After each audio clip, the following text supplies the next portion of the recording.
Tamang-tama dahil magandang panahon ngayon. So naisipan kong ayusin itong ating mga dapat ayusin.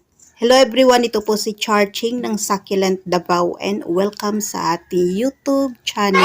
And for today's video ay mag-cut lang po ako and then mag-aayos ng ating mga halaman na dapat ayusin. At bago po tayo magsimula guys ay gusto ko munang magpasalamat sa ating mga kaibigan na bumisita at sumuporta sa ating YouTube channel. Ayan sila guys, at ilagay ko lang po sa itaas ng ating screen yung kanilang mga tahanan, at kung meron po kayong time ay pwede rin po ninyo silang bisitahin at paki-like and share na din po sa kanilang mga tahanan.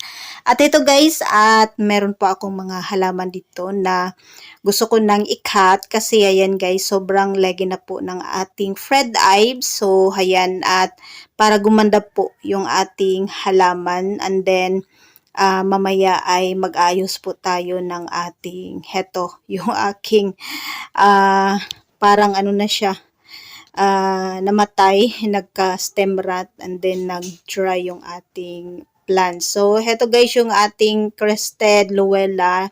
Napakita ko na po siya before sa inyo. So, ayan, at yung tinanggalan natin dito or kinat natin ay, ayan, malalaki na po yung kanilang babies. So, ngayon naman po ay, ayan, para hindi naman sila masikip tingnan. So, kailangan ko ng kumuha or i-cut yung iba dito na mga ano na siya, parang mother plant. So, ayan guys. At para makapag-propagate na din po tayo ng ating halaman.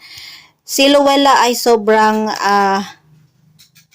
madaling alagaan. Madali lang siyang dumami. And then, hindi siya sensitive na halaman. So, gustong-gusto ko siya kasi, ayan guys. At basta ilagay lang po natin siya sa full sun, rain or shine, okay po sa ating plant. So, para compact and then magiging colorful yung ating succulent ay ilagay po natin siya sa full sun. So, heto naman po kasi si Crested Luella ay nakalagay po siya sa full sun, pero lagi pong maulan dito sa ating location, kaya green po yung kaniyang kulay. So, kailangan kung gusto nating ma-achieve yung kaniyang pagka-colorful na kulay ay wag po natin siyang palaging paulanan. So, kung pwede full sun lang, then siguro mga once a week yung dilig, less water para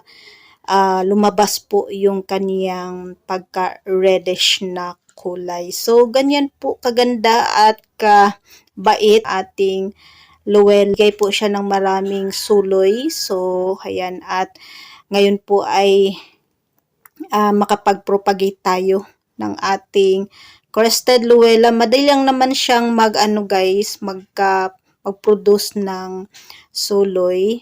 Ayan. At nung nakat natin ay lumaki na rin yung mga babies ng ating Crested Luella. So, mamaya ay itatanim ko na agad itong ating halaman kasi wala naman pong ulan. So, dry naman po yung gagamitin natin na potting mix. Yung ginawan ko po ng experiment na potting mix nung gagamitin ko po dito sa ating Crested Luella. So, ayan guys, at itatabi ko lang po yung ating mga nakat na succulent, and then aayusin ko po itong ating isang pot ng succulent. So, heto ay sobrang dry na nakalagay siya sa full sun sa ating vertical wall. So, hindi ko alam na na pala na dry yung ating halaman, nakalimutan ko yung ID. And then heto guys, variegated siya pero nawala yung kanyang variegation. So heto, at aayusin ko lang po yung ating plant. So kailangan pag ganyan na po ay sagipin ko na po sila para hindi po sila mawala sa ating munting garden. So ililipat ko lang sila ng paso. And then yung mother plant ng ating anong klaseng yun, succulent, ay ko lang siya, itatanim ko lang siya sa maliit na plastic pot para masagip natin siya. Ito guys, itatanim ko to sa maliit na plastic pot para gumanda siya ulit. So, meron naman po akong mga nasagip na mga ganito. Kasi hindi naman po siya rat. So, ayan, mabubuhay pa yan. May chance pa na mabubuhay yung ating mother plant. So, bibigyan ko lang siya ng water and then ilalagay ko lang po siya doon sa ating mga propagation area. So, ganyan lang po guys yung ginagawa ko para masagip natin yung mga naghihinalong plants. So, heto at ililipat natin sila ng paso. And then, ilalagay ko lang po sila sa medyo shaded na area para gumanda ulit.